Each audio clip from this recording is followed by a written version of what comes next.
down. He was standing on top of one of the trees in front of the shelf where they've got that Yes, shotgun okay. set up. I gotcha. That was the Timberwolf, right? Yeah, Timberwolf was up there, but Yep, they're just trying to get some altitude to drop, whatever they can onto Rising Storm. Will they just take a look, and peek and try and trade? So, how would you break this stalemate? Because this is definitely quite the stalemate. I think SJR is going to continue fanning out left and right and just try and squeeze Rising Storm into an ever decreasing area of protection. A smaller and smaller safety net until they're going to have to decide to move. And when they do, SJR's mechs are going to be there waiting for them.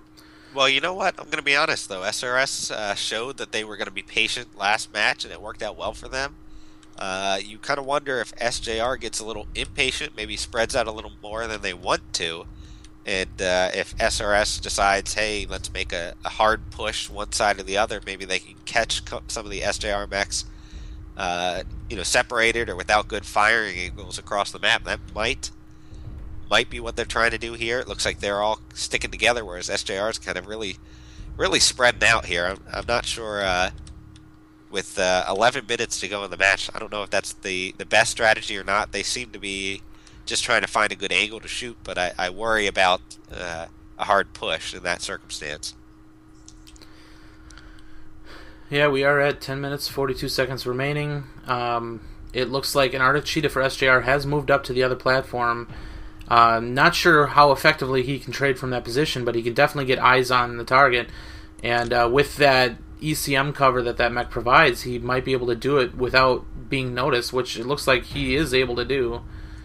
Yeah, I don't see a lot of response at SRS for that Arctic Cheetah. He's definitely not going to be able to get any range. It's a small pulse cheetah, so he's just purely vision at this point. But that's important to know. I mean, that's information, especially in a match like this. It's a stalemate that really can come in handy. That advanced warning of movement could save your tail if you need it. Yep, so we had a little bit of Gauss trading there from the Hellbringer and I believe one other mech, potentially the Timberwolf. So he's doing very tight peaks on this, just trying to pop 15 damage at a time out, not really tying the lasers in much at those extreme ranges, but just trying to toss that ammo downfield to get something going here, to try and loosen him up, but at the same time taking peck damage from SJR, especially if he's unable to respond to it. That's just lost damage. So they're still held up here, and somebody's going to have to break, because neither team are going to want to take this to a 0-0 whatsoever. Especially with 228 Blackwatch right there, you can't afford that. And looks like that Arctic Cheetah finally got noticed by the Hellbringer, and he's able to get a little bit of damage in on him. I don't think he's going to peak that again. Well, you know what? I'm looking at the damage scores here. There's a Shadowhawk 2K and a Firestarter for SJR that's at 91 and 85%. That's pretty beat up for this sort of engagement, this very light peaking. The Hellbringer for SRS is down to 60%, but I'd say all in all, actually, it looks like SRS has got the better edge of the deal here a little bit for how kind of backed up they are. Not a lot of guys engaged, but they seem to be making the most of it when they get their shots in. So we got Vorpal and an Arctic Cheetah down on the right flank here, and they're trying to get some shots through the tree at him, but he's using that pretty well for cover, just essentially watching to see if that Cheetah decides to push up on that right flank. So they got their scouts stationed on the left and right just to make sure that there's no flanking action that's going to occur from the other light mechs here.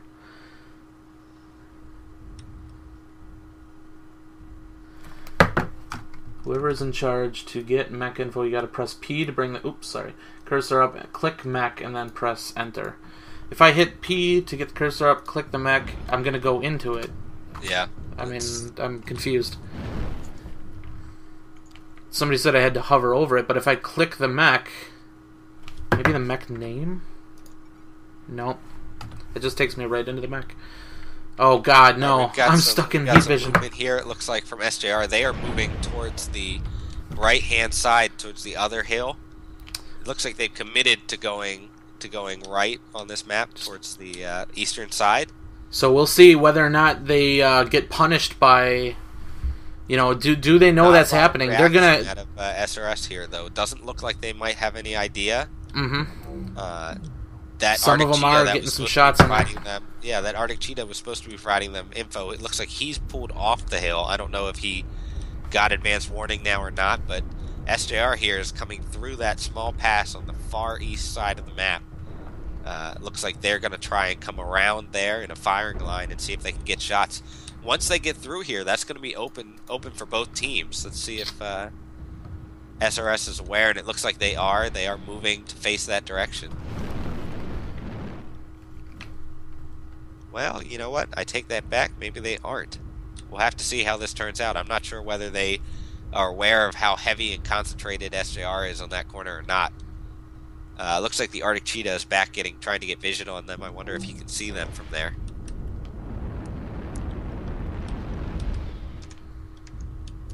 So they got their 2Ks up there doing their left-handed peeks, just trying to get some, toss some damage downfield around that corner. Just keep the pressure on, keep them buttoned up. Let's go take a look in his cockpit. And SJR, the rest of their mechs seem to be backing off a little bit. Maybe they thought better of coming around that corner. But that 2K just took a big golf shot. He's down to 76%. They're pretty beat up here. Again, this is looks like SRS, even if they're not doing a lot of trading, they seem to have the upper hand in the little trading that they are doing. Yeah, but the Arctic cheetah over there on that far flank is taking some extra shots from the Shadowhawks. Every time he peeks, he takes a little bit of something, except for there. That was a nice little jump peek. Didn't take a single fire. But he can't afford too much of that. And here not being comes able to SJR coming through the gap between the two hills. They are really just determined to find a good firing place. They are in that carapace between the two hills, and they are moving up a little bit. They've got their blackjacks kind of leading the way. And we're going to have some fire here. This is going to get hot really quick. Blackjacks coming around the corner. They're about to engage, and there they go, opening some up on good early hits on that Wolverine, yep. With not a lot of return fire, and here they are. And it doesn't look like SRS is necessarily aware of how many are down there. And Rising Storm is playing whack-a-mole, and right now I would say that SJR is in kind of a power position in that every time one of the SRS members peaks, he's getting shot by the full force of SJR. Yeah, and they are doing some significant damage there. That Hellbringer is down to 57%, and those Shadowhawks on the hill now are harassing him. He is down to 50%. Excellent shot by the Magician, taking out the Hellbringer. Just snaps right to the CT and just destroys him. But there goes a fire starter for SJR. They are now even up on the kills here. Does look like SJR might have gotten the advantage in the damage in that push, but now both teams are kind of reduced to peeking around some of this cover. A lot of foliage in the way, too. A lot of bumping. A lot of stuff in the way. A lot of getting in the way of each other. Gut is in big trouble here. He's at 48% in his Hellbringer. And he's being held in by a Magician, yep. This terrain is definitely starting to work against SGR. It's a very tough place to be. The fire starter is lagged over there, so they're trying to pop some shots into him. But it's very tough to navigate around this and not get in each other's way. And it's starting to really work against SJR. Yeah, behind the scenes here, we've actually got an Arctic cheetah on those two Shadowhawks. I was wondering what happened to that covering fire. There's an Arctic cheetah there that's harassing them. He's got one of the Shadowhawks on its own, stuck, and it looks like they're leaving him to kind of fend for himself at this point. And he's actually jumping right into the fight here, and he's going to try and put some fire on all those guys just to try and keep them turned around. Took a lot of hits center torso, so that's going to hurt. But playing it very smooth. 3 dead for SJR. That Arctic cheetah really taking away those two 2Ks made it hard for their frontline guys, SJR now, and they've got a big hill to climb at this point, trying to come back from this. And he gave it a little bit of time. They start to one started to push up on him, one started to ignore him, and he took that opportunity to get up, take another shot, kind of freak him out again, and he might go down here because he's being chased. I think one of the lights probably got on now him. There's 3 down. It's even up, actually. SJR's pulled it back a little bit. It's even up with a Hellbringer, Wolverine, and an Arctic cheetah down for SRS. But the Timberwolf and the Hellbringer are down for SJR. That's going to hurt them. And right now, the Magician and the Blackjack, wide open CT, one shot and he's done. Really beat up at this point.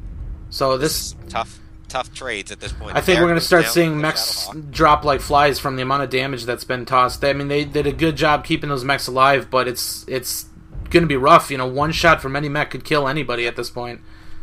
And that legged Firestarter is still alive, and they just cannot bring him down. And there goes Glory. He was trying to get the Firestarter down. Still very even up. Magician in a very rough position here. Everybody's right above him. He's watching his seismic, just trying to get an opening to be able to pop a shot in before anybody can react to him. But they're about to drop right on his head. Now that Shadowhawk 2K, and there it goes. Did live, and he's coming up. He's coming up that hill. Let's see if he can get some key shots here. He's got to do some damage right now because that Arctic Cheetah is the only one he has left at this point. But that Shadowhawk's much more beat up than the SRS mechs, and it doesn't look like this is going to go well for them. Yeah, this is pretty rough. I mean, what do you you don't have too many options here. Yeah, not a lot of options here. They got to hope that let's see what those guys are doing. A little too aggressive for that Arctic Cheetah, but at this point, really, the Cheetah is the only thing that could save them.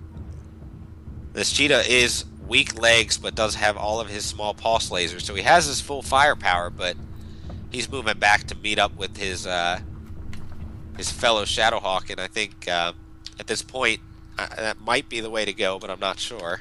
So T-Fun's just holding up, using... I mean, this is a pretty good spot in terms of cover, but he doesn't have too far that he can retreat. Just trying to use that left-handed mech to pop a shot in without taking a hit. But he is so torn up right now. Yeah, at this point, if anyone shoots him, he's basically down. But that's kind of the definition of almost every single person on the field right now. It's really going to come down to who can get the shot early, who can place it well enough that he can seal the deal. But 47 seconds remaining, somebody's going to have to do something on SJR, or maybe they're calling, the match is over. Seraphim Rising Storm's going to take it, but they can take away what they're doing. They are pulling back here. That Arctic Cheetah is not going to move up and engage. Yep, they're just content taking those 2 kills away from Rising Storm, and if Rising Storm wants those 2 kills, they're going to have to move as a team really quick here, because 20 seconds remaining. I don't think they're going to get it. I don't think they have the speed left. The only light mech they have remaining is leg. They're trying to protect some of their more beat up mechs, ducking into corners, and that seems like it's going to be it with 10 seconds to go. They're going to be content to walk out of here with being up 2-0 on SJR, which is definitely a surprise. So very good play and using that position to, and punishing the terrain or the SJR for the terrain that they were in. That's a very tough position to be in. The initial trades were very, very good from that position as Seraphim peaked over, but then they kind of brought it back, forced SJR to move up a little bit more to continue peaking, and that's where they start bumping into each other, holding each other up and stuff, and it's just such a hard place to be in order to be able to put all of the damage they need to downfield. Yeah, and you know what? That one Arctic Cheetah that went in the backfield, the thing that SJR really had going for them, they had 2 Shadowhawks on Overwatch, just harassing from the other hill those guys that were kind of not really peaking that hard and forcing them to move, which is really giving them the advantage on that when they were peaking. But that one Arctic Cheetah went back over to that hill, the one who was scouting at the beginning, and he made those Shadowhawks move, and at that point you take 2 mediums out of this fight, and that's really when it started to swing for SRS, and SJR just wasn't able to recover even after eventually getting that Arctic Cheetah down. Absolutely. So 2-0 in favor of Rising Storm. I think I wouldn't be... I guess I wouldn't be surprised if everybody's pretty surprised right now at the outcome of this. They've been very close. I mean, these are very hard-fought matches, but it doesn't take much at this level to push things in one direction or the other. So that's pretty rough. But yeah, I think at the end of that match, every mech left was critically damaged. Like you said, that was basically one who first shot in was going to get a kill, and that was I think both teams just decided it was too much risk for not enough reward and pulled out. So I received some feedback saying that people wanted to see a little bit more first person, so I'm trying to do that a little bit more. I do personally enjoy the third person a little bit more, but I'm trying to find that balance, and it's tough to find exactly who's shooting at what exact moment, especially in these these very tight poke decks where somebody will pop out, take a shot, and then they won't peek again for another 15 seconds while they A, wait to cool down, and B, try to allow their team to draw the other team's attention. So first person is tough when it's not an all-out brawl. So I'm trying to find a balance. Bear with me, but definitely appreciate the feedback from people and stuff. So, on to map 3, drop 3, the Commander Assassination map. It is 3 mediums, 4 heavies, 1 assault. The assault has to be a Zeus. There's no light mechs here, so no scouts. And the map that they are on is Crimson Strait. So that's going to be interesting. We might see an island deck here, I think island so. ranged, and we might see the other team playing a range deck as well, just trying to get an angle. We might see a brawl rush. Who knows? I mean, it could go anywhere. We'll see. Yeah, I think judging by the way these two teams have both come in with these poke decks, these range decks, pretty slow to start off. I think you're going to see an island deck. I wouldn't be surprised to see an island versus maybe a Bravo or an Alpha line movement through the city. Just some good old-fashioned poking, see who can kind of get up on the damage. And then, as we've seen these last couple matches, they come down to some rather close-range fighting. It's just kind of the poke deck wears one team down a little more than the other, and that makes the difference. Although we've also seen that some movement in that kind of crucial engagement really make the difference as well. Like what happened to SJR getting kind of stuck in the terrain at the worst possible time, or in the first match, just how SRS was able to kind of push up, split SJR up a little bit, and get up on the damage. Really saved the day for them. Yep, I gotta give props to SJR on that one. When you're running, I wouldn't say they were heavy range deck. They were pretty range though. I mean, mostly range. I suppose with 2Ks and stuff, they were very ranged. They were a very ranged deck. They did have the blackjacks and stuff, which are good medium range as well, but probably better closer up. But got to give SJR props for breaking the stalemate at the very least, especially for the sake of us viewers. They're not going to just sit there and wait for Rising Storm to push. They're going to take themselves out of their comfort zone and move up into that difficult terrain and try and still squeeze the match out. And it was very close. They almost pulled it off. I'm sure they would have rather stayed back, and I'm sure they would have rathered Rising Storm push them. But somebody had to make a move because nobody wants the 0-0 decision. So, I always give props to the team that blinks first because it's a rough position to be in. You're taking yourself out of your strategic position. You can very well get caught in transit. In that case, that they were able to move up and begin trading. But that's I'm sure nobody would have said that where SJR was playing was an ideal position for any sort of trading whatsoever. So, and once again, props to SJR. Thank you for making it a game and making it close. And but just need that little bit extra, and they probably would have taken it. So. But good fighting all around by Rising Storm. They put the shots in when they needed it. They had their light mech harassing the back, which did fantastic. It did ultimately get run down, kind of overstayed his welcome a little bit. He stayed behind that tree to prevent taking extra damage, and in that time they called their light back to handle him, and ultimately he did. So that was a good movement by SJR to get that light out of the backfield. But the initial harassment was so significant, keeping those 2Ks heads down, not allowing them to effectively provide that longer range fire from the back, and that very well could have been the difference maker to flip that match in one direction or the other. So, yeah, I'm going to go ahead and say that I think SRS, if you're watching this, you should give that light pilot, that Arctic Cheetah pilot, a medal.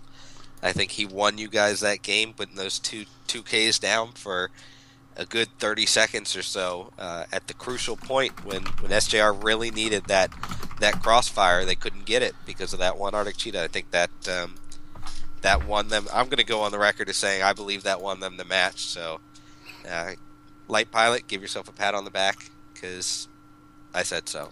Good for you. And we did get clarification from the chat. It looks like We're supposed to click on the actual mech itself, not that list. You click on the mech on the field and hit enter, and it'll show you the loadout. So good to know. I guess when you click on it, it will change the color of the circle underneath its feet to show that it is selected, and then you can hit enter to bring up the details. So I will be trying that this time, and I believe that I will probably be doing a little bit more third person because it is my favorite view to watch. I spectate people all the time in first person when I'm actually playing the game and being dead. So, I like when I'm in spectator view, and I think when people are watching too, they like to see that third person view because it's something they don't get to see very often. So I will try to get into first person if there's something substantial happening, or some good light play or something in the corner, or an all-out brawl maybe. But during these little poke sessions, I'm going to stay in third person and just watch where the pokes are happening simultaneously and provide that overview. So just a note there. So Crimson Strait. This is a very, in my opinion, one-sided map. And I think this is one of the many reasons that MRBC, when they had four-team divisions, forced each team to play each other twice in order to play both sides of the map. So ultimately, there's no, you only won because you had this side and blah blah blah. None of that. Now I don't think any teams are going to do that, and I think that would be a douche move to act like that, because a good team should be able to win anywhere you'd think. Although I just got done saying that the slightest thing can flip something when two good teams are playing each other, can flip things in the other direction. So whoever has the non-island side, if the island side goes island and goes ranged, it's a very good position for them to be in, and then it all comes down to execution if they get brawl rushed or if they get traded on. But I haven't seen Crimson Strait all that often in really high tier gameplay. There's a possibility that whoever is island could get hit from multiple directions and just worn down if both of them take range back. So it comes down to who executes better and who reacts to what's happening better and who lands the shots better. So we'll have to see what happens here. And this is another map, and it's obviously important on everything, but early detection of movement strategy is very important on Crimson, especially if you are running the island strat. You don't want to have that happen where you've got mechs shooting you from every direction. Now you don't know where to take cover. There's not a lot of cover out on the island. You need to be in that power position. You need to be able to shoot. Everyone shoot at the same target once it appears, so that that early detection, that vision, is crucial for an island play. So it'd be interesting to see whether that's the strategy that we see in this game, or whether we see something a little different to avoid that sort of situation. So I'm going to pop down, while we're waiting for them to get into lobby, I'm going to bring up the replay starting about the time when SJR began its push, or at least began its poke. And let's see how laggy this is now. So they were coming up under the carapace, and Magician leading the way in his blackjack, and makes some very, very good shots on the right torso of that Wolverine. And here it was looking very good for SJR, at least. Just every time a guy would peek, they'd punish him. I think the 2Ks were in the backfield, exchanging a little bit of fire, then a little bit of bumping going on, a little bit of terrain issues, a little bit of trying to fit too many mechs into a small area.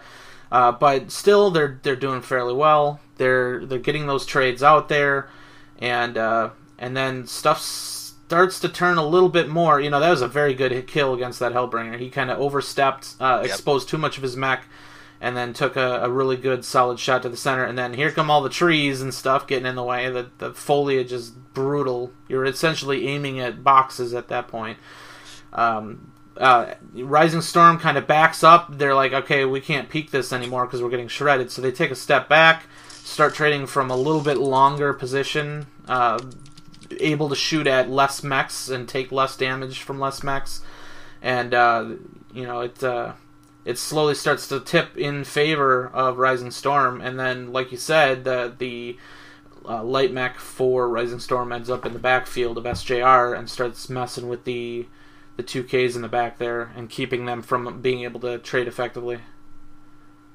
Yeah, and that, like I said, that light mech, I think, the terrain was one thing. Did it make a difference? Probably. the light mech, I think, was the deciding factor, the largest factor in that engagement. I mean, he single-handedly took out two 55-ton mechs that were in a crossfire position that were kind of keeping SRS on their toes, where they couldn't move forward because they'd get shot by all the blackjacks below them, and they couldn't really move out to the side and try and shoot down on the blackjacks because they were getting shot by these 2Ks on the hill. But all of a sudden, this Arctic Cheetah shows up, starts getting these Shadowhawks torn up and forces them to move. And I mean, both those Shadowhawks were below 50% by the time that Arctic Cheetah came down. It wasn't that he was just there making faces at him. He was putting some damage out too. So that was pretty powerful. And then he kind of overstayed his welcome a little bit. He was playing very passive just to keep them from being able to get shots in, thinking that, okay, they know I'm here, they can't ignore me, but if I don't peek, then I'm not taking any damage. And SJR, brought that light mech back in to flush him out. And I honestly don't even know whether or not he knew that light was on his heels until the bitter end, because he kind of got stuck on terrain a little bit, almost thinking that, okay, there's no way the 2K's caught up with me. And then here comes a small pulse just ripping his backside up and takes him out. So very good play by that SJR to flush him out. I'm sure that they kind of wished that he was there a little bit sooner, but that took him out of the picture. But Magician had, I gotta say, this ended badly for him, obviously, because the center torso hit there. But he was being very surgical the entire match. He was doing a really good job putting his shots on target, and just anybody who did expose themselves to him really got punished. And it's a bummer for him that he ended up taking so much CT damage ultimately and got taken out by that other blackjack. But the work that he did was pretty substantial to make it as close as it ended up. So, and then of course at this point nobody was really peeking each other anymore, and they brought it into burning the last minute and 40 seconds of the clock, and that was it. So then that came out to 6-4 in favor of Rising Storm, who took the second win.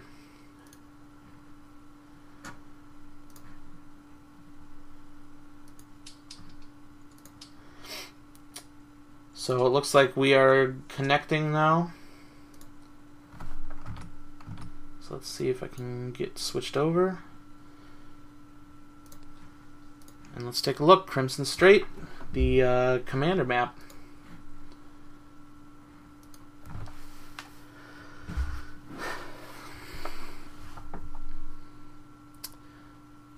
I'm going to try me some of this spiffy mouse over hit enter thing. So let's find somebody. Alright, well, it looks like here we've got SRS, main body, 4 mechs on the island. Look at that. Zeus, a quick draw, Timberwolf, Thunderbolt. Let's take a look, see what that Thunderbolt's Thunderbolt's got 3 ER large lasers and 4 medium with Vonka. Right. Timberwolf has Gauss and 2 large pulse lasers. The Zeus rolling 3 ER large and Gauss, quick draw and 4 ER large laser. So it definitely looks to me like they are content with doing the island strat. The other group is moving towards island, and see another range build out of SJR. Again the 2Ks coming back. Thunderbolt 5SS, Hellbringer, Zeus, Timberwolf, and they are kind of hanging out in the back drop zone, back left drop zone here. I think they're waiting for that light to climb the hill. Confirm if they're on the island. I'm sure they're expecting an island strategy here. Actually, that's not a light. Sorry, this is not a light drop. That's a Shadowcat. Yep, yeah. Shadowcat. Yep, 2 ER large lasers just poking up Saddle, seeing if he can get any shots in there. Taking a little bit of large pulse, and here comes the ERs, giving him 6% damage right off the bat. That hurt there. 6% damage in exchange for the information that they are on the hill. Let's see what SJR decides to do here. Whether they decide to kind of wait it out a little bit. They've definitely been the more aggressive of the two teams these first 2 matches, but that obviously hasn't gotten them the results that they wanted. Magician rolling Gauss, 3 ER large. They're definitely hard on the range here. A lot of ER large. So nobody's moving too particularly fast because they know that they're not going to get pushed anytime soon. I wonder if SJR here might consider going down the Bravo line, trying to use some of those buildings as trading cover and just do a little bit of poking that way. And it looks like It that looks might like be what that's they're what they're thinking heading to about. do. Yeah. Yeah. I think that's what you really have to do. Again, on this map, Yeah. you don't have light mechs. And you know that, especially history shows, at least in this match, that Rising Storm's gonna hold their position. They're not. Yeah. They're not gonna give up the best position in the map. So it's really on SJR to, they're gonna have to come up with something. So Yeah. with all the ER larges, I wouldn't be surprised if they start trading from right over the side tunnel right here. I think they're going to start dropping these ERs long distance, and that's going to take away some of Rising Storm's shots back at them. They're going to all have to group up to be able to return fire, and so let's see how fast SJR can get over there and start putting those shots on target. Right now, it looks like SJR is moving along the Bravo line, but the far side, the Alpha side, away from engagement. They've got one Shadowhawk 2K that's trying to peek by the side tunnel, but that's a left-handed mech, and he's trying to peek on the right side. It cost him at 95%. I don't think he had a very effective trade there. And we're seeing again from Tweaking in the back, not really taking much damage, but doesn't really have a lot of options with that left-hand peeker peeking around the right side of that hill. So Yep. Rising Storm just trying to get any poke damage they can, but I think everybody knows where they're moving right now. I am seeing that they are leaving that Shadowcat in the back at Saddle, so I have a feeling once they actually do begin trades, he's going to start harassing from Saddle as well, just to try and take away some angles. Not a lot of damage is going to come from him, but if they don't handle him or don't try and at least suppress him, that damage adds up pretty quick. Yeah, it does, and I think they recognize this is with no light mechs, there's nothing really that SRS is willing to do to counter them, to counter that Shadowcat. So if he sits back there and is patient, just kind of reminds them that he's there without taking too much damage, you're right, he could be effective in the main trade right now. And I think that's what, they built this deck around that. They knew what side of the map they were going to be on, so they got the closest thing to a light with ER large as they can do. Yeah. And, I don't know if he has mask on it or not, but that helps, at least from what I've heard. I've never really run a masked mech before, but I would say that should hopefully help him with his peaks and being able to put the damage downfield without taking too much return fire. So tell you right now, he's at 87%.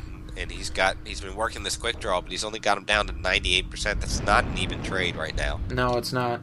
So he's doing his best, but everything on him is pretty spread right now. Not a lot cored out or anything. So even though he's at 87, it's on every component he has besides his head.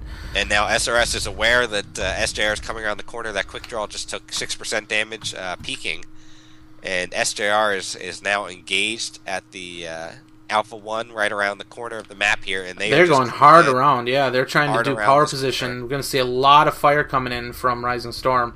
They're doing a brawl rush with their ER larges, just trying to take it in here. So and there's the Magician just getting pummeled right now at 63%, and they are just not putting out the damage that they need to be putting out at this point to counter.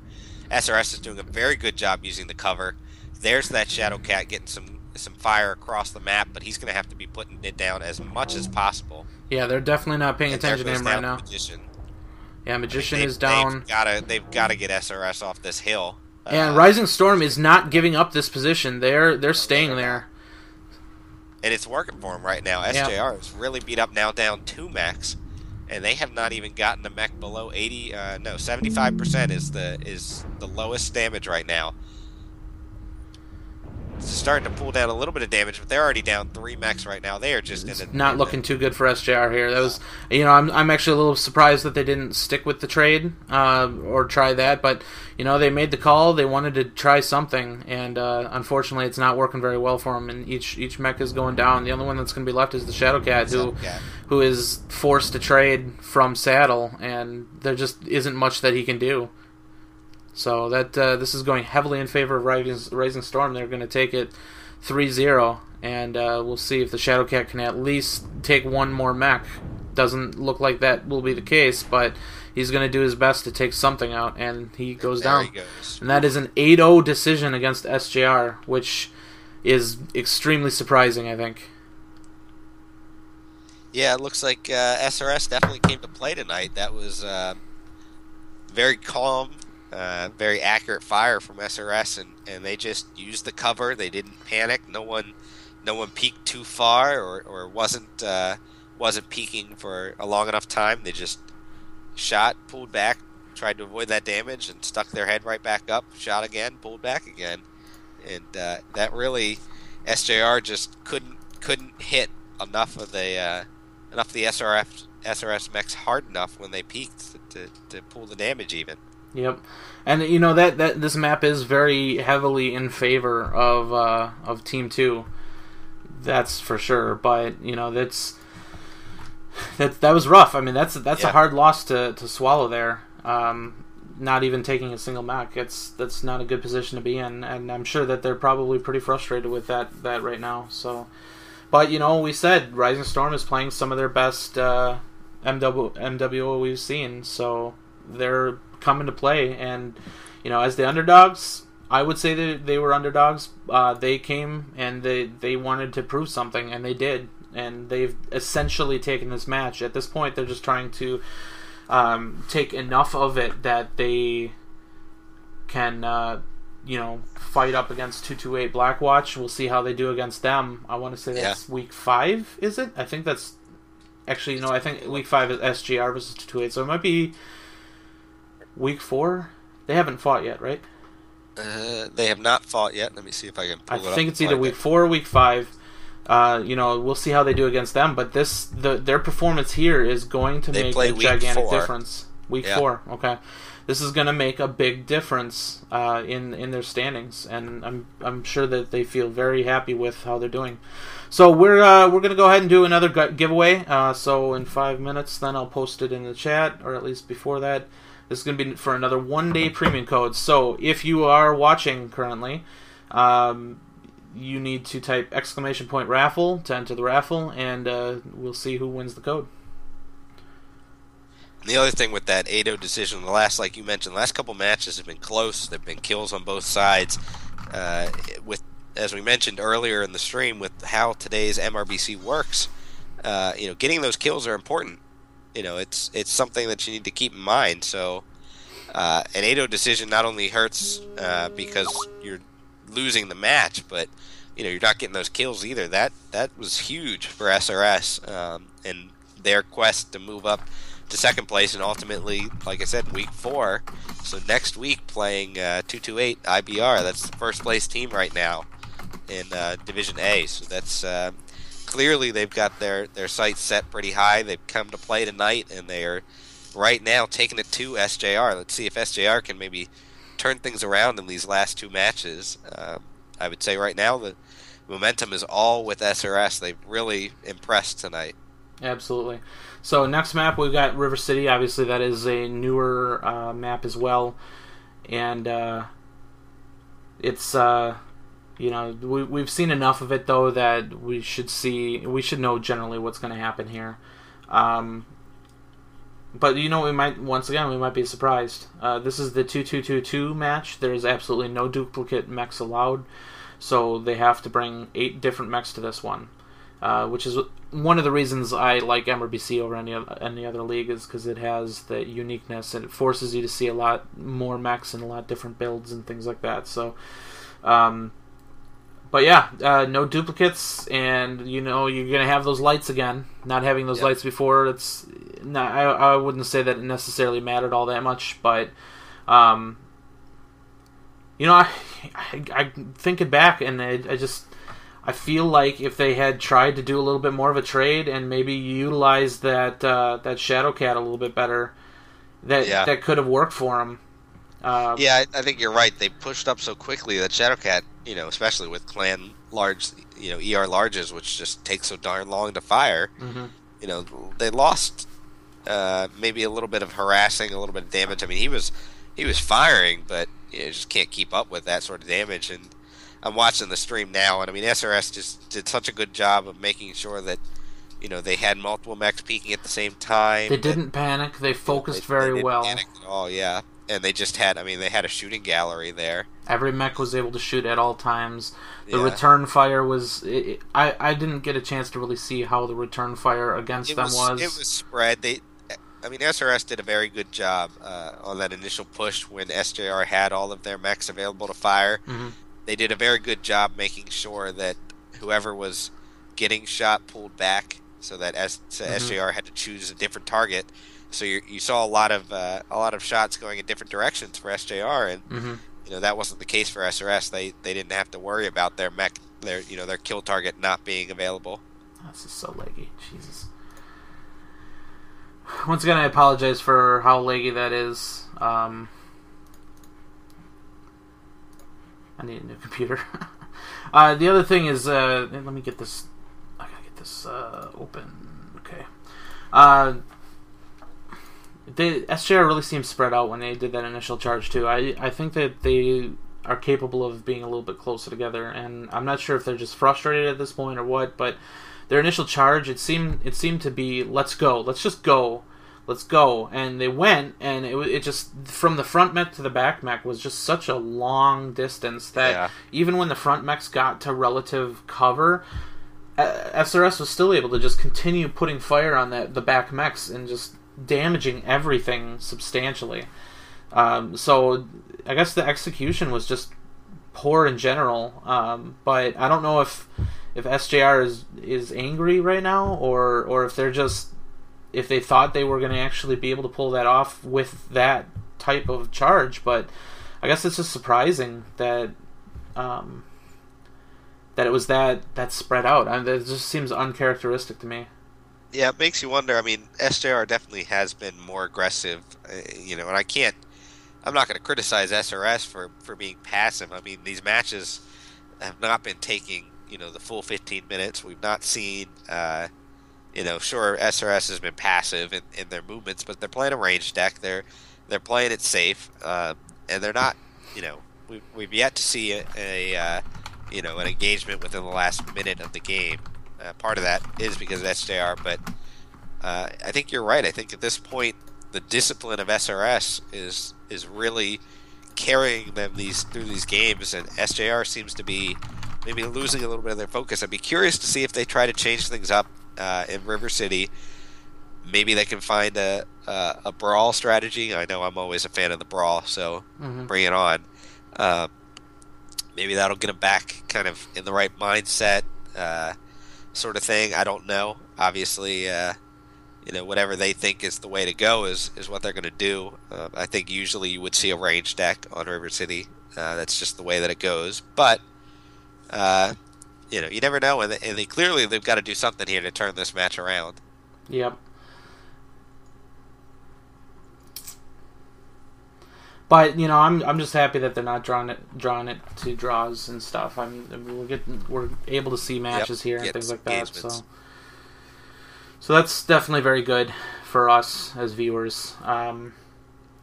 I wish the maps were a little bit more balanced and stuff. But you know what? Even if they tried to make a change to make it more balanced, top tier comp teams will find ways to, I don't want to say exploit, but they will find the best way to win on these maps. Oh yeah, That's the reason they are where they are. So nobody can fault Rising Storm for using the island and using it effectively. And again, props to SJR for pushing up.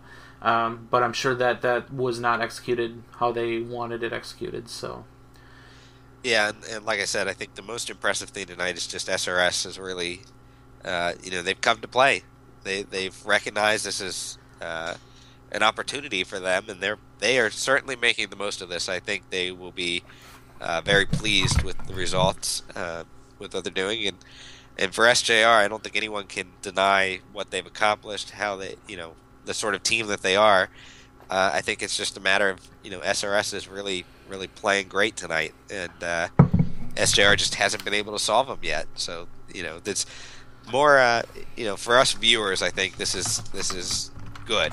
You want to see more top teams, more good players, kind of that top team level growing. So it's nice to see. I shouldn't say nice to see, but it's good to see maybe a team like SRS kind of grow and challenge for these top spots. I mean it's I think only good for the tournament scene is to have more teams, more challenge, more competition, sort of thing. And Like I said, it's right now it's 3-0, but there's still two more matches to go. Hmm. We'll see if SJR can pull this out.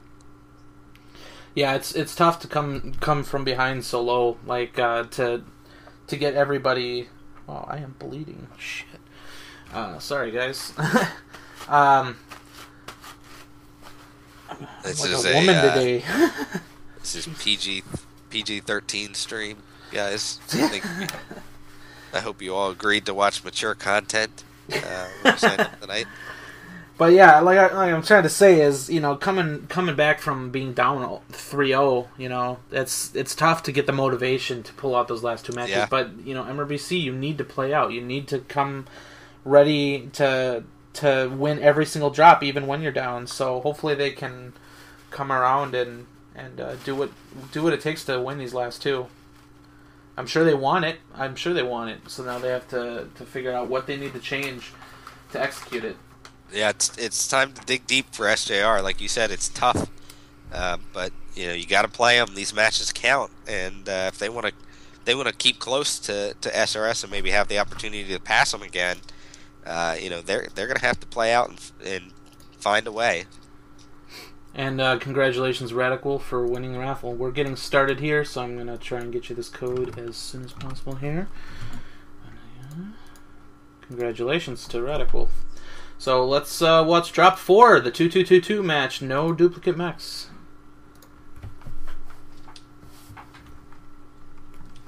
All right, we'll start off with a little bit of nighttime on this map here.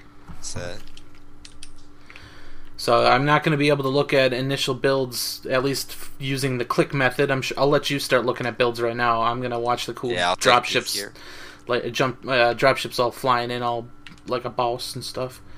Looks like SJR is going range. Got a Stalker 4N with the large lasers, Shadowhawk again, Hellbringer with the medium, Firestarter, Timberwolf. Definitely a range. We got a Direwolf dual Gauss, 3 large pulse. That's got to be pretty vicious. And a 6K. That's SJR's deck. And taking a look at SRS, they are on the water side, and they are doing medium, Clan Medium's Gauss. Direwolf is a medium, large pulse Gauss build. Trying to make me dizzy, zooming in and out. Stalker 4N. Let's see, Timberwolf. Enforcer 4R with the 3 large. It's I guess counterpart to the Shadowhawk. So you think we're going to see SJR doing the front part of Starport, just try to get that early damage in, and then I think so. Potentially back up into range deck and do power position. I mean, it looks to me like this is range versus range. So this is certainly range versus range. SJR is moving up to the front of the dropship. I wonder if they're going to try and keep pursuing, or whether they're just keeping an eye out. They do have a light on Citadel. I wonder if he's got contacts. Looks like they got guys dropping into water. Actually, they are not they staying are moving there. across to the bridge location. Actually, they still have a Direwolf up by Starport. Still, he's kind of lagging behind. But I'm not sure whether Rising Storm's going to be able to get up there in time to be able to put that extra damage on him. Rising Storm does have a Stalker crossing in front of the water here. There's some shots going in. So they're trying to get these shots in while they're still crossing, Yep. which seems to me like a pretty good play. And it looks got like a little bit of damage on the Wolverine. Now they're firing on that Direwolf. They've got that Direwolf coming across the water. He's down to 93%. Rising Storm has come back to support him, though, and they are doing a hard trade at this corner. Let's take a look at the Magician here, who's up in front. Just took a massive hit to his CT. It's still all right, but a lot of damage being dealt there. And his back left torso, I think, got opened up by a teammate, maybe? Or it's just a very glitchy hit. There's a great strike by SJR on the main group of SRS players. Their Timberwolf now is at 78%. There's a Direwolf taking some more damage. He's again the last mech out there. Yep, and SJR is punishing him. They're playing this corner very well. Their Direwolf has finally reached the front line, and they're just going to continue swinging the door here, just trying to deal as much damage as possible. Now SRS better be careful, because some of their big mechs have moved out. Their Timberwolves moved out, and SJR seems to be content to kind of push around the corner. They've got that 4N now stuck in the backfield, and they are just punishing him at this point to see if they can bring him down. So they got the 6K up on top of Citadel shooting down at him now, too. And there goes the 4N. The 4N is now down. Let's see if they deal with that 6K. I mean, he is just 2K just harassing went down for SJR. SJR. They are even up 1-1. SJR is pushing hard around the right side, punishing Wonka, who's down to 60%, continuing the shot onto the Hellbringer. Good strike right in the middle, and the Direwolf goes down Direwolf against goes that, down from that Firestarter. And the strike was right on his head. So it's And even now up 2-2. It's getting stuck. They slowed up a little bit on that push, and it looks like it's hurting them. They cut off an Enforcer. They're going to swarm this Enforcer now. They've cut but off Enforcer, but SRS is coming around from behind them. Absolutely. I mean, it's even up 3-3, but now SJR is surrounded. They don't have too many options as to where they can go. Yeah, they've got to get this Enforcer down quickly. It's their only hope at this point is to get that guy down. And he is down. So they have their Stalker out in the open. He is going to go down here as well. The Direwolf is still up for Rising Storm, and that's going to be a hard thing to contend with. He's just going to be able to put out so much damage. Hopefully this 6K on the flank here can do something with his There's one only a laser. couple lights left in the 6K. This is not going well for SJR at all. Yeah, the Wolverine is basically sticked at this point, so it comes down to the Raven and the Firestarter. You got a little bit of a Firestar duel over here. The Wolverine's putting out decent damage for only having one laser, but they're pretty much ignoring him. He does eventually go down. The Firestarter's lagged, and then the last one's going to be the very hurt Raven. So this one is, again, going in favor of Rising Storm. This is a much closer match than the last couple we've seen. But once again, Rising Storm, they're hard moving around Citadel there to get up behind SGR. Yeah. It's leaving that Enforcer behind actually kind of worked in their favor because it took them so long to kill him that SJR had their backs to Rising Storm and got pincered really hard. And you know what? I think SJR had them on that push, and they hesitated. They slowed down a little bit. They had that Stalker kind of out in the open, and they were pretty satisfied, I think, to take down the Stalker, and it allowed SRS to kind of take some of their mechs that were coming around the Citadel and get up behind them. And that Firestarter for SRS, sealing and dealing 4 kills. Not bad. 432 damage. He did work. Probably wasn't the focus of too much action there in terms of not being focused down, but leaving him alone is just as dangerous. So when you're in that situation, though, as a light pilot, you got to take advantage of that. Seems like he did. Absolutely. So another one goes in favor of Rising Storm, up 4-0 against SJR. Last map is Tourmaline Desert. And this one is a very heavy assault map.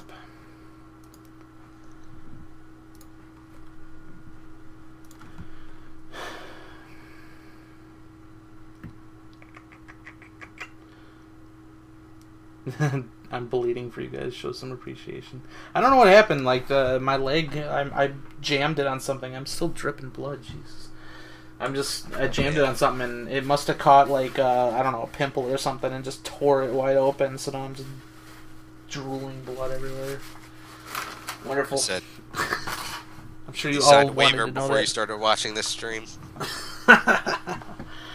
Oh boy.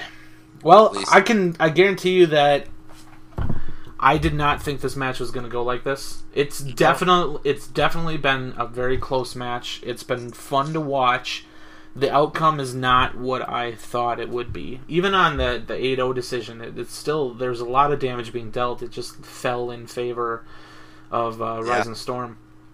And you know what? I think one of the real hallmarks of Rising Storm, as they've kind of come up through the ranks from Division B to Division A, kind of making the name for themselves, has always been that Rising Storm is one of the most disciplined units you'll see out there in terms of just focus fire, movement, sticking together, and doing there's the same small thing. roster, and people show up to small matches. roster. I mean, that's huge. Yep. They play with the same guys every time, and they're very disciplined in doing it. And I think tonight what we've seen is between two teams with maybe equal piloting skill, equal drop decks, and it's that discipline that's really making the difference, I think, for SRS.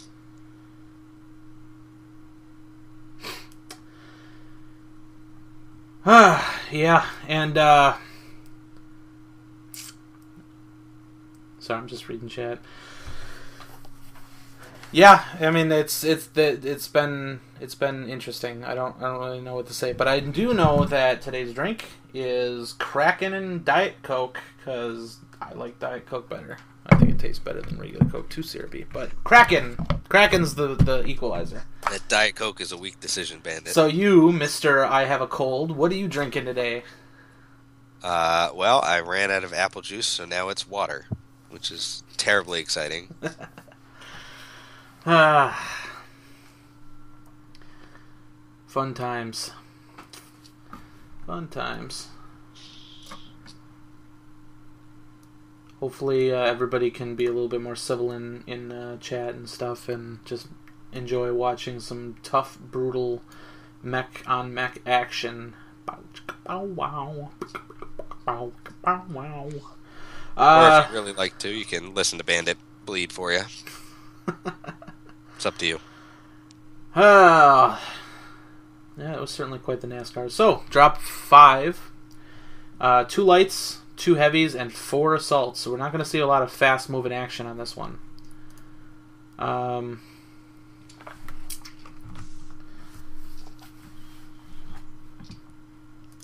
Yeah, I think again SRS is gonna do their usual range deck, and to this point, the discipline, the lack of movement, not the lack of movement, the sticking together, and that very good fire discipline for SRS has been the difference maker, I think, in these matches. See if SJR is going to be able to pull it out or not.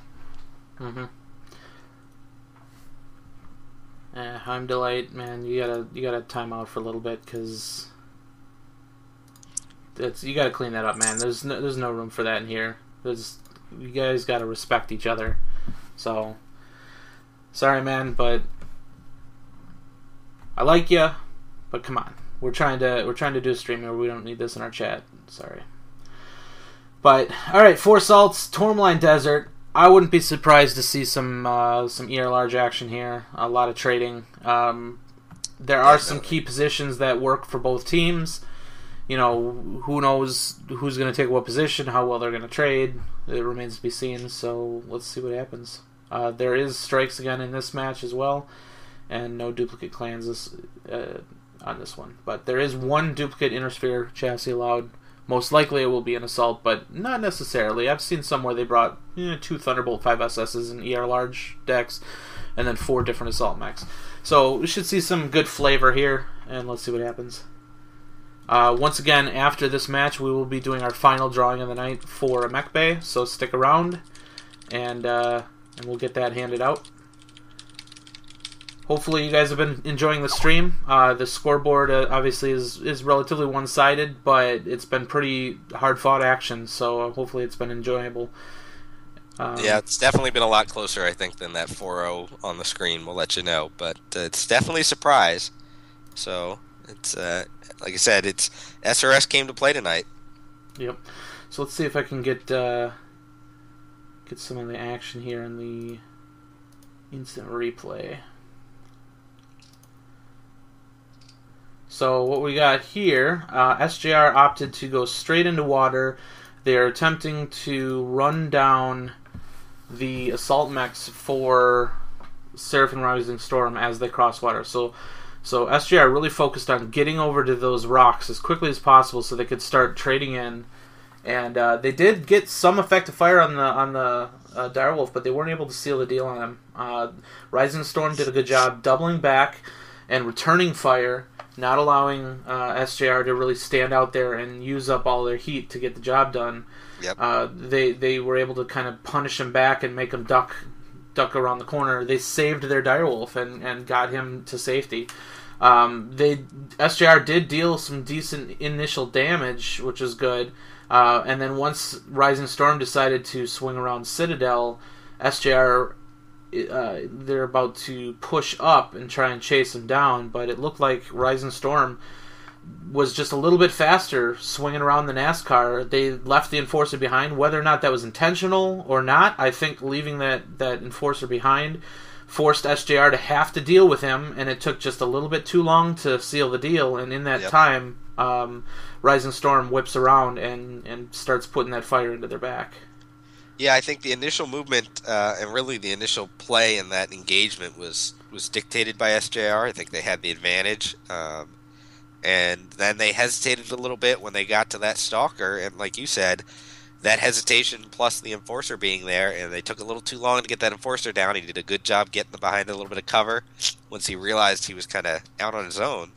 And, SRS was able to recover, able to get their big guys around the Citadel and come and up behind they went them up on top of the Citadel, too. That Wolverine came up on top, and that beautiful strike right on top of the Direwolf just smoked them.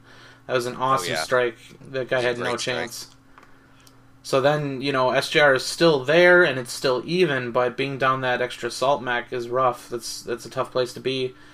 And, Rising Storm was able to get their Direwolf around the corner. And the SJR Wolverine was sticked, essentially. He just has the single center laser. He did work with it. It wasn't a lot of damage, but he was pestering. He was doing it as hard as he can, and ultimately got taken down, but... he didn't give up. Just tried to whittle down that Direwolf as much as possible, but it just wasn't enough.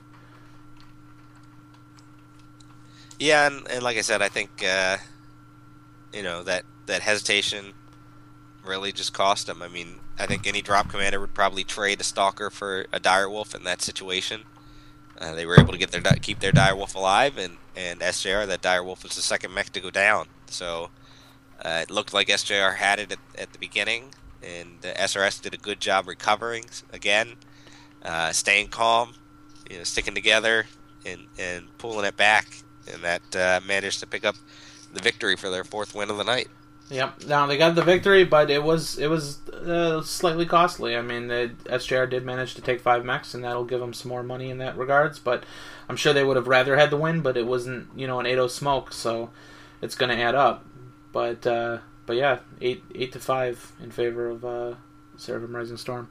So it looks like they're almost ready in the lobby. The instant replay here is finished. So do you think we'll see anything crazy out of SJR trying to win back this last match, or is it going to be another range deck? I think it's going to be a range deck. I think we're going to see a lot of ER large here. Yep. I don't know if we're going to see very many. I don't know. It's hard to say because we might see another hard rush by one team, which, as we saw in the Sig versus Smoke Jays, it can be effective if you can focus while you're moving. If you can put those shots on effectively. But I don't know. We might see some trade. It's hard to say. I think I'd like to see SJR do a little bit more trading. Just try and see if they can attrition down Rising Storm, but they've been opting for the hard pushes, and it hasn't really been going their way very much. They have been close. I mean, they've been close. I gotta give them that. It's not enough. They need to do a little bit more, and it's going to be up to them to decide what that means. What do they need to do to be able to pull out the win here? Yeah, you're right. SJR really hasn't opted to do a lot of trading tonight. It's kind of strange, to be honest, with the decks they're running are all trade decks or range decks, but they've definitely been aggressive, and not even the clock forcing them to be aggressive. They've been aggressive basically right off the bat. Mm-hmm. And I got to say that was a good move, being able to catch that Direwolf off there. Yeah, it's just they weren't able to capitalize on it because of the counter move by Rising Storm to double back and stuff, but I bet you they wish if they had like a couple extra KPH to get up there in time to deal that extra little bit of damage, they might have been able to take the Direwolf out before he got into cover. It's hard to say, but I gotta agree that move, it could have worked, and it kind of did get that initial fire off, but it just didn't stay going their way. So yeah, I agree with you. That initial move was. The better move, was the right move. It just didn't work out for him. Yep. And that initial move does make a difference, but as we've seen, a strong start doesn't always make a strong finish, and the reaction to what's happening on the battlefield can sometimes be what wins the match. And so far, I guess Rising Storm has been reacting to what's going on better, and are able to turn it around even after starting off relatively weak and taking a lot of extra damage. So, yep. So they're just about ready. We're going to be dropping into Tourmaline Desert shortly.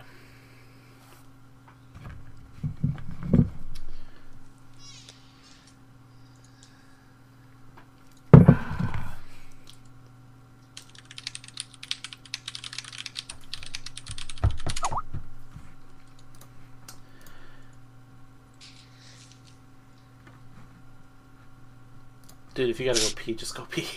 Just go. I got it. I'm not gonna ruin the stream. I'm not gonna ruin the stream, man. The stream. I don't want you to have a bladder infection because you're holding it. Yeah, and plus you're sick, so who knows how that affects it. I mean, it's just, sure. That's right. I'm just gonna kill your camera. Go ahead. I'll find something to say here while you're Goodbye. AFK. All right. Are you killing it? Remember to wash your hands, man. Yeah. Thanks, asshole. You're good. Go ahead. All right. I'll be right back. Oh boy. So yeah, I need a new computer. I'm sick and tired of watching my replays and seeing those massive stutters right when the shit goes down. Obviously, the newer maps are pretty tough on my processor. I already have my processor overclocked, so I really don't know what more I can do. I have been reading in some places that this is a Windows 10 issue with the high CPU usage. Maybe there's a fix. I'm not sure. I will continue to look it up. If any of you guys know of anything for if there is any correlation between OBS and Windows 10 and high CPU usage, please pass that information along, because at this point I'll try anything.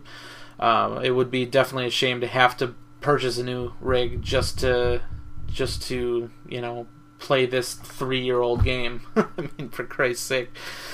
But it is so CPU intense and stuff, so I'm running Core i5 overclocked to 3.8. I didn't want to take it up to 4 because I don't really have very good cooling on this thing. It's just stock. Everything's stock. Playing is pretty fine. I'm running pretty much all lower quality on everything in the game. It's just... And while I'm streaming, I am not seeing any sort of stuttering or anything like that on my game. I look over and I see OBS saying high CPU usage, and then when I go back and watch the replay, it's like, and it's terrible. I'm sure you guys absolutely hate seeing that, especially when action's going down. So I do apologize for that. So I will do my best to try and figure out a solution. So, sounds to me like MD's back and blowing his nose. Thank you. You're welcome. Great timing. It looks like they are all ready, so we're going to be going into Drop 5, Tourmaline Desert 2024. Lots of assaults on this one. Here we go.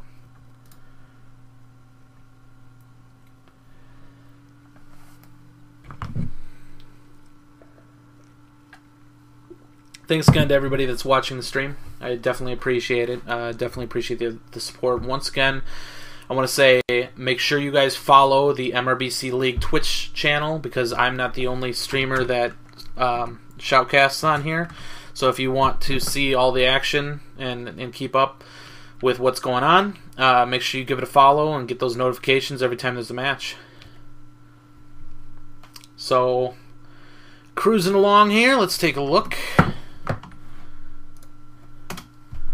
Gauss ER mediums from the Hellbringer, pretty standard. Gauss ER large from the Timberwolf, medium pulse. What else do we got here? This is all from Seraphim Rising Storm.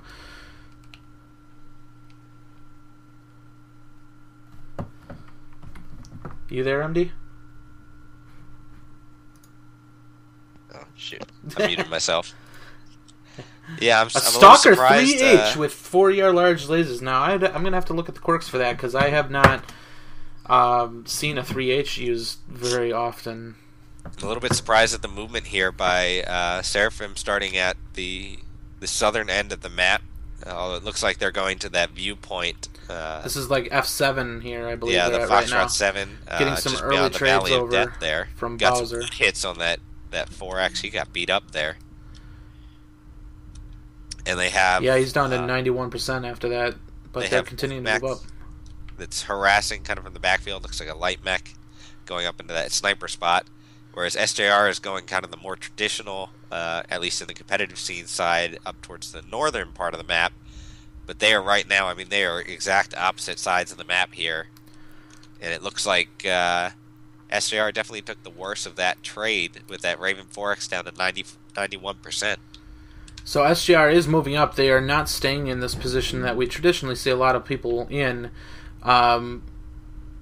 Rising Storm is approaching from that side. I'm not sure what angle they're going to be able to get here, but SJR definitely has to do something. Being caught in transition, especially this spread out, would be very costly. So they're taking some shots as they cross, but not really taking a lot of damage from Rising Storm. Well, there's a lot of range between the two mechs. Even at this point, Tourmaline's a big map.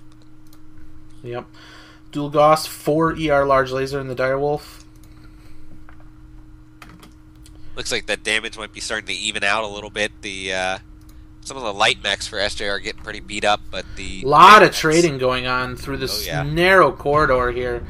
Rising Storm, their Stalker 3H down to 92%, taking a bulk of the hits, but that's a lot of fire to do only 8% damage, so we're doing some pretty extreme range trading right now.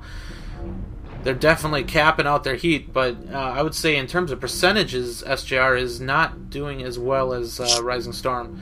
But they are playing such a tight firing line here, just trying to get something done. A lot of trades through this. Some strikes going off. Just trying to push people back. Let's see if we can hop into a cockpit and take a look.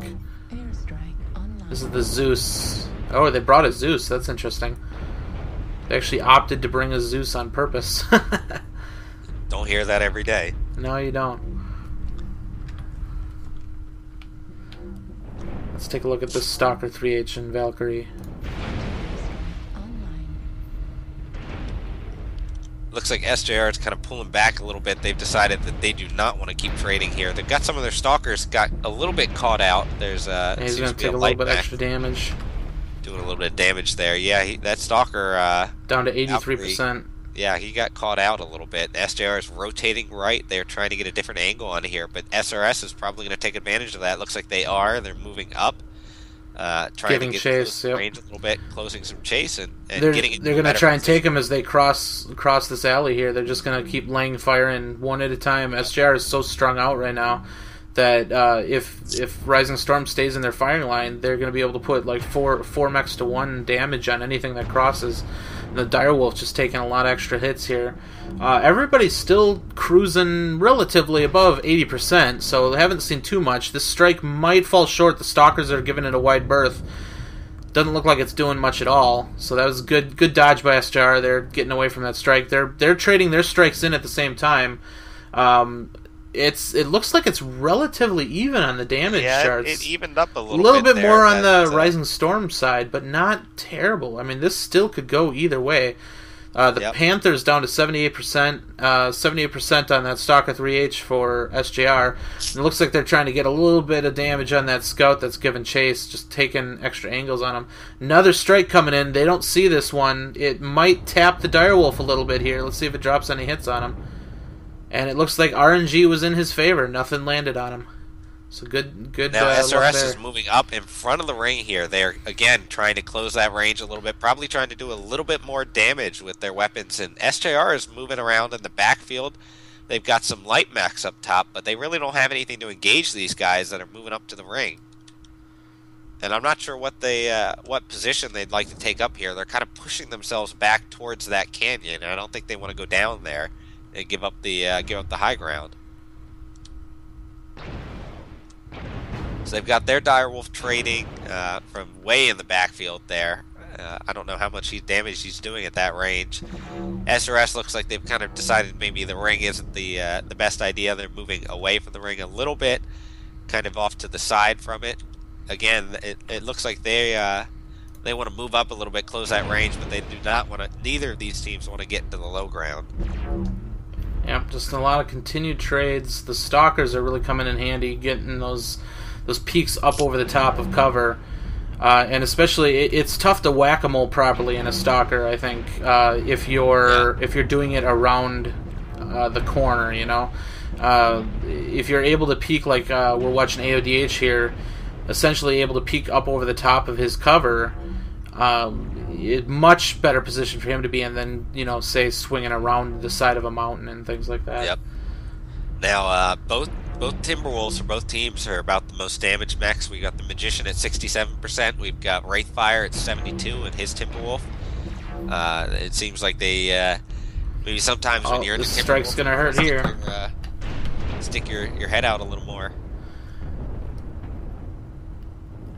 You know, it looks to me now like Rising Storm is actually starting to take a little bit more of a beating here. Damage is pretty well spread among their entire team, but SJR is not giving this one up. They have a very nice firing line over here, just pouring fire downfield.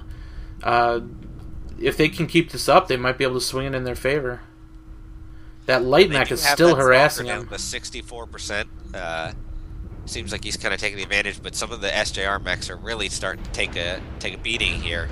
And we have Glory here using his heat vision. Long range heat vision enemy mechs show up as black, typically, so it's a lot easier to hit at long range. Not many people know that this is an option for being able to see targets on long range. You just throw it into heat vision on hot maps, and this is just all day long. He could see these targets.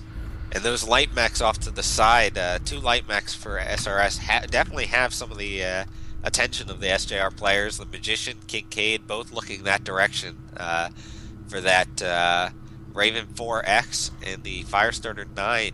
It looks like they're kind of tucking it in a little bit here. The Firestarter's had enough. A little bit. Now that they've got that attention, they're looks like they're not willing to engage too much further. Although SJR has a light as well off to the side, harassing. These stalkers on the right side paired with the direwolf, these guys are doing work, man. They're just pounding this fire downfield here. They are. They're focusing a target very hard. Wonka got caught out. He is just getting completely shredded. Right now, he is really hurt. That hurt really badly, and out goes a torso. That takes away his Gauss rifles. He's down to 3 ER mediums. He is effectively he cannot trade anymore. So that was a huge victory for SJR there, taking that direwolf out. I'm not sure what happened and what caused him to get so stuck there, but SJR is using his firing lane very well. SJR has 3 mechs off to the left-hand side that look like they're starting to get some crossfire in here. They pushed SRS back off that line. They've got them running. That's the direwolf and the 2 stalkers basically stacked up and just started firing as hard as possible and just punished the direwolf and did not allow him to get out. And that was very good for SJR. They needed that to be able to try and get something going here. And it looks like SJR has pulled ahead in the damage as well. SRS is very beat up. They've got a couple mechs at 40%, some mechs at 50%. This is looking like it's in the favor of SJR right now if they can just stay calm and continue using these firing lanes. They're finding these firing lanes, and they are using them well. They're stacking up on them well. They're using their stalkers well, and they're putting more than 1 mech's worth of damage downfield to get this damage put out, and that's now working it looks really like they're well. rotating the counter. They've got a single light mech. This Firestarter for SRS is kind of keeping an eye down the line. I think he's got eyes on SJR right now, but he really can't engage. He can only scout at this point. So it's another thing to keep in mind. Both of the light mechs for SJR have ranged weapons, whereas only one of them do for SRS. So that's an advantage to SJR, and it looks like they're taking advantage of that. So SJR is moving down this choke point here. They're going to try and get some high torso mount fire on these guys. SRS is pretty well packed up. I would say that both teams have probably fully expended all of their strikes at this point, because how packed up SRS is right now, that would be a perfect opportunity to drop some strikes in there. But right now, SRS has a lot of firepower. Kincaid took a hard hit. Yeah, and And you know what? SJR is not bringing the firepower to that line. They keep peeking it with light mechs, and that's going to cost them if they keep doing that. I think they've realized that that's not where they want to be, and here they come, dropping down the edge. They got their attention. SRS does not have scouts looking at them right now because they are in transition. SRS backed off a little bit. That Firestarter is really hesitant to peek around the corner. And the other light mech does not have vision, so they don't know that this movement is happening yet. The Firestarter is moving up, trying to get some vision, but this is a massive head start for SJR. Able to get into their positions before SRS is able to react. Now they're made. The Raven 4X knows they're there, so we're going to see SRS spring to life and try and get an angle. But these guys can take some hits down this firing line. They might be able to stack up on that Banshee and get some good fire on him. Yeah, they need to get up. They've got a Firestarter now. SRS is reacting. They're rotating right. This looks like it's going to get into another little bit of a NASCAR here. SJR needs to move at this point. SRS is starting to climb up top. This might be another one where if SJR hesitates here, they might be punished for it. And it looks like they are kind of hesitating. They're sending their Zeus up top to potentially get some hits here. But if SRS continues their aggressive move around the side, they might be able to run down. Needs to be careful. He's doesn't have a lot of fire support there. No, he doesn't, but he does have options. Shut down. That'll cost him a little bit. No, he was able, as he shut down, was able to back up around the corner, so that's buying him time. But we got SRS coming around the left side now. Here they come. So and SJR's got their mechs coming around the right side. They left these guys out to dry a little bit here, because right now SJR does not have the mechs to support them in position. And SRS, though, is hesitating. They're against the Zeus and the Raven. They're actually kind of backing around the corner. I guess these guys are doing enough damage to make him get a little bit more timid, and it's allowing the Zeus to rejoin his team. So that could have gone badly for SJR, but and you know what? Rising There's Storm a held Stalker back. and the Thunderbolt for SJR seems like they were going to go around the right side. Now they're coming back to join main body of SJR. It looks to me like we're going to have two little separate attacks here. Both teams are splitting in half almost. Neither team seems really willing to commit to one push or the other, but here comes SJR coming over the hill, leading with that Direwolf again. Oh, that's a brutal hit. Oh, and there down goes the Magician now. SRS takes the lead to see if they can use that in their advantage. That Raven actually sealed the deal on Magician with that hard angle on the left. He's going to be harassing.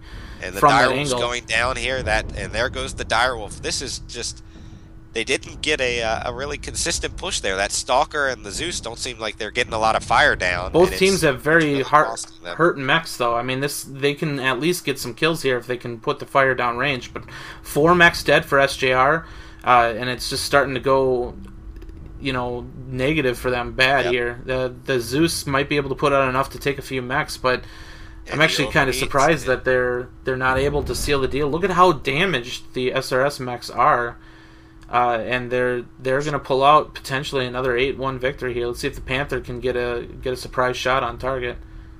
And you know what? That the Stalker and that Zeus were playing high on the right side, and they simply didn't get into the fight quick enough. I think was what cost them. I mean, and when SJR swung back around to the left side. That Raven just had a perfect position to steal away any poke point that SJR had. That Raven really taking out Magician like that with that high poke laser, taking him out of the fight is huge. So that Raven at the end there just had a perfect position to just take that entire thing away from them, and he was able to duck back so they couldn't trade with him effectively. And that goes 5-0 decision in favor of Rising Storm. Needless to say, I am surprised. I'm very surprised. I really felt SJR had the advantage for a lot of that match, especially when they started moving up. And once again, the difference was when SRS engaged, it was all 8 mechs. When SJR engaged, they had a couple assault mechs that seemed like they weren't quite... It didn't have the angles or what was going on there, but they just weren't putting the fire down range when they were needed, and that seemed to cost them in that critical engagement where both teams were really beat up. Yep, let's pop open the instant replay here. This is as SJR is moving up to that F7 region. They had already traded very well through those poke points. At this point, things were looking very, very favorable for SJR. I think Rising Storm really kind of gave away their power position. SJR found their groove using those tight firing lanes and stacking up their fire appropriately. And as SJR then pushed out of that Foxtrot 7 position, because at this point Rising Storm has a good firing lane, and they're taking that away from SJR. SJR can't effectively peek this. Maybe if they got their stalkers up there, they might have been able to effectively trade, but they're just taking so much damage here that SJR opts to instead drop down into the pit, completely out of the sight of all of Rising Storm's mechs. So I don't think Rising Storm knew that this was happening until I think that Raven finally got an angle on him. So SJR did get a head start. I bet you they wish that they had a little bit more of a head start, because it allowed Rising Storm to turn those mechs around, push fire right back into them, and were able to come away relatively unscathed from this particular maneuver. SJR then swung to the right and did a minor NASCAR, but did not commit to it. Doubled back to the left side to try and do the final push, or at least receive the final push from Rising Storm. And then that Raven perched up on the left side just really devastated that firing line. He doesn't have a lot of lasers, but when mechs are down under 50% health, it doesn't take much to finish somebody off here. Yeah, and like I said, in that final push, it looked like that Zeus and that Stalker just weren't putting the fire down range at the beginning of that engagement. And, I mean, that's 2 assault mechs that worth the firepower when everyone, like you said, is really beat up, only takes 1 shot, especially when you're running assaults, and that, I think that there, SRS, when they committed to that push, they were all 8 mechs, or all 7 with the Raven off to the side. And SJR just had two assault mechs. I think I'm gonna single out really the turning point in the game. But that's what happens when you have 2 very good teams playing. Is the littlest things can make a difference, and we see these swings in the matches back and forth where everyone's still alive, but everyone's hanging on by a thread, and then at that point it's anything goes. One little mistake or one great play can change the game completely. Absolutely, and this is especially where lights can make the difference. Like we saw with that Raven, everybody's so hurt. Just one Raven picking up the appropriate flanking position, just stealing it away for SJR. If he wasn't there, I think SJR, especially with Magician and that high laser mount, this hill that he's operating on is almost made for him. I feel, he's got the high left mount. He's able to put the fire in over that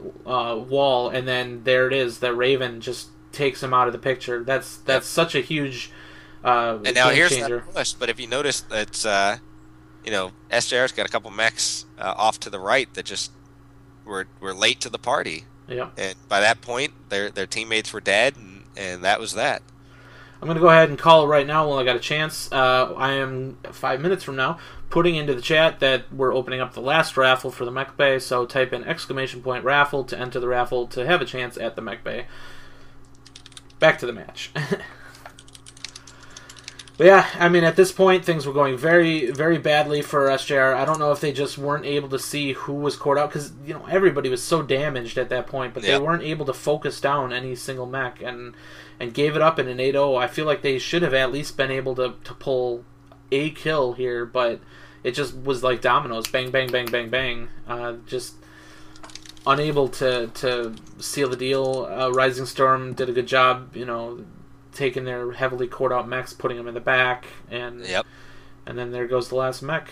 So that was really a surprising match all in all tonight, with SRS taking 5-0 from SJR. That will easily catapult them up into second place and really put them in a position to challenge in Division A. 228 IBR is sitting in first place, and at this point it looks like SRS is going to be their competition. They do play next week. Yeah, and I think that'll be a fun one to watch. So hopefully they schedule their match on at a time where I can stream it because I definitely am going to want to watch that to see who's going to take it. Yeah, and I think I've seen some comments in chat here, but the other thing to keep in mind, guys, is we saw some 8-0 matches. That was an 8-0 match where most of SRS was sitting at 50% or below. So yeah, you're talking about, okay, SJR didn't get any kills. It's true, and I'm sure they wish they could have, and probably might look back on it and think that if they had done a couple things differently, they should have. But certainly not I think a blowout necessarily in anything other than the kills or the matches. We had a lot of close matches tonight, and a lot of things were just the littlest thing, and I think that's what's so impressive about the high tier play is that what the difference between a big win and a big loss is so small. And as we mentioned, I mean, SRS is known for being a very well disciplined team, and I think that showed tonight. They came to play. They were disciplined. They were ready to play, and they took it to them. And, you can't, even with an 8-0 decision, I don't think you can not call that a close match. When everybody's hanging on by a thread and a sneeze could kill 3 mechs, I think that was a close match. 8-0 does not mean shit. I mean, it means the win, obviously, and it means things went in favor of Rising Storm. But you can't look at that and say that was not a close match. Especially how almost the leader of that last match changed hands several times, with Rising Storm putting it onto SJR, SJR taking it back, then Rising Storm taking it back again, and then, SGR doing their final stand, and then Rising Storm takes it and finishes it up. But everybody was so damaged that that was a close match. You gotta say. I mean, I've seen blowouts where it's not even close. When you've got 80% mechs and you're 8-0ing people, that's not a close match. But when every mech that you own can be killed with one well-placed shot, that's a close match. But again, that's where I think the discipline of SRS really, really helps them. I mean, that's armor sharing at its best. Everyone's at the same damage. Everyone's falling apart, but they're all still, all still alive. All still can put fire down. I mean, that's, like I said, and we touched on this a couple times. We mentioned at the beginning, SRS seems to play with a very tight roster. Clearly, they play a lot together. They know each other pretty well, and it showed. I mean, I think, like we said, at this point, you're looking at equal skill levels or approximately equal skill levels across the board. Best teams in the game, and that discipline is the deciding factor, and it won them the game. So, yep, yeah, definitely very impressive by Seraphim Rising Storm. Absolutely. Let me punch the raffle in here.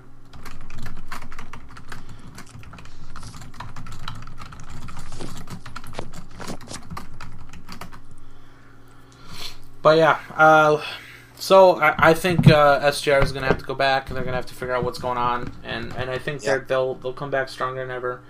I don't think they're going to, this sucks for them. This definitely sucks. This could have potentially taken them out of the running for first place. But you know what? There's other leagues. They're going to come back, and they're going to still play MechWarrior like they play MechWarrior. I mean, this that's just the way it is. But I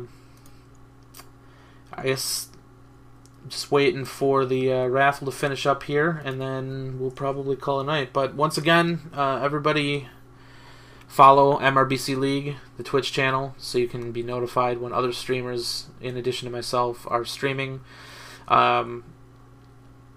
Let's get that follower count up, and hopefully this stream was entertaining, and hopefully our casting was good. If you guys have any feedback, definitely let us know. I tried the first person a little bit, tried to use it a little bit more, still went mostly on the third person, but I guess I'm not going to be able to please everybody. So, but I'm trying. I'll try to make it interesting for everybody. So, we'll see. It looks like the raffle's almost done here. You got any closing comments there, MD? I still want to give a shout out to that Firestarter pilot on Viridian Bog for SRS. You win the MD's Invisible Medal of the evening. Congratulations. Which Firestarter? Arctic Cheetah pilot. Did I say Firestarter? Yeah, you I said meant Firestarter. I was like, you mean the one that was harassing the 2Ks in the back, yeah, right? The one that was harassing the 2Ks. Congratulations, you get MD's Invisible Medal of the night. You can put that on your shelf and be very proud of yourself. Go home, tell your parents, do whatever you want to do. Yep. So that's my closing statement. Great games. Good job, SRS. That was very impressive. And look forward to seeing what you guys can do next week. Got shot at the top dog right now, so give it what you got. Absolutely. And I think I'm going to try and do another shoutcast on Sunday. I know it's doubling up what I normally do, but there's other good matches out there to watch. And I honestly think that Week 5 is going to be kind of a thrilling one. Just looking at some of the teams, looking at their standings, I think Week 5 we're going to be seeing a lot of teams in their divisions where first and second place are going to be playing each other, and that's the matches that I think will kind of decide who's going to be winning the respective divisions and stuff. So I'm going to try and get multiple streams if the schedules align on Week 5. There are some good ones in Week 4 too. I'm going to check and see what we got there, but yeah, I'll try and shoot one up Sunday. Hopefully it'll be a good match. But if anything, even if matches are very one-sided and not as fun to watch, I think that being able to shoutcast them still gives me good practice, and hopefully you guys get some enjoyment out of it. So I'd rather do it than not do it. And you never know when there's going to be an upset, as we saw here too. So it's always worth watching, and at the very least getting the VOD out there. I will be posting this recording out on Reddit and stuff, and it will be on the MRBC website too. So let's go ahead and do the drawing for the Mech Bay, and the winner is Tolvidus. Congratulations. You get the Mech Bay code. So once again, I am BanditB17 from the Remix. My co-streamer is MDM0 from the Remix. And hopefully you guys enjoyed what you saw today. But I think that's going to be the end of it for us. So, see you guys later.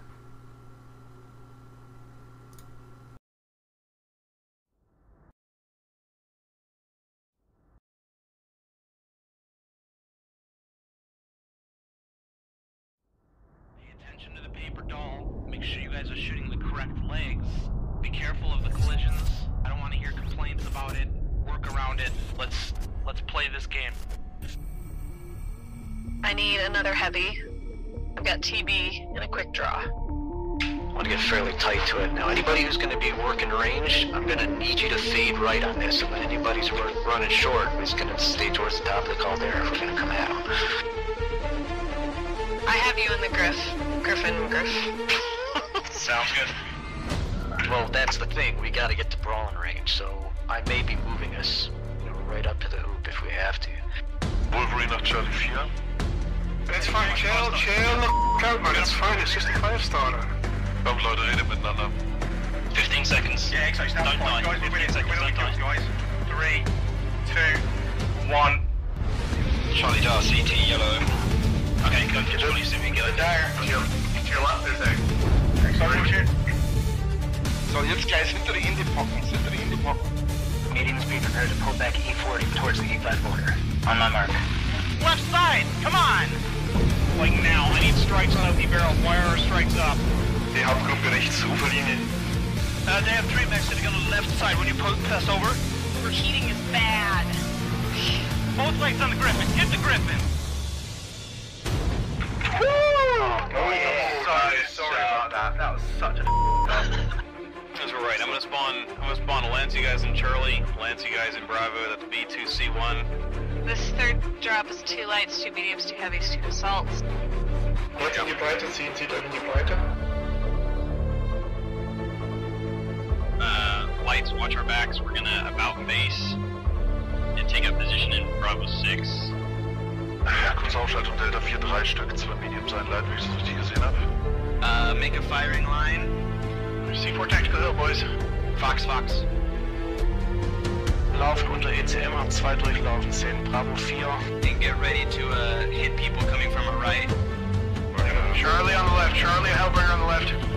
Okay, let's group up towards the left. We're gonna press through Bravo 3 to Bravo 4. I think they're kind of spread out. Check yourselves. Make sure you've got, UAV cool shot. Here they come. They're pushing hard, guys. Deco. Tezon. Go. Oh, got a contact here, Bravo 3. Nice, Marshall. I'm on Delta Griffin. Well, you cross it then. Get in their face. They got a highlighter. They just pushed up on Theta. We need help on Theta. Up on Theta. Yep, that's the noise. Go. Let's finish this. Full pressure, guys. Full pressure. They're down low. They're down low in Charlie 3. Get the f***ing arm, Jackson! Jackson, cool shot. Golf. I got him. Go, B3, go. Echo, go. Get over on your mediums, guys. Get Echo Stormcrow. God, I suck as a pilot, but thank I packed my skill. I'm sorry that you died, sweet girls, but we will send a reasonably nice letter to your family.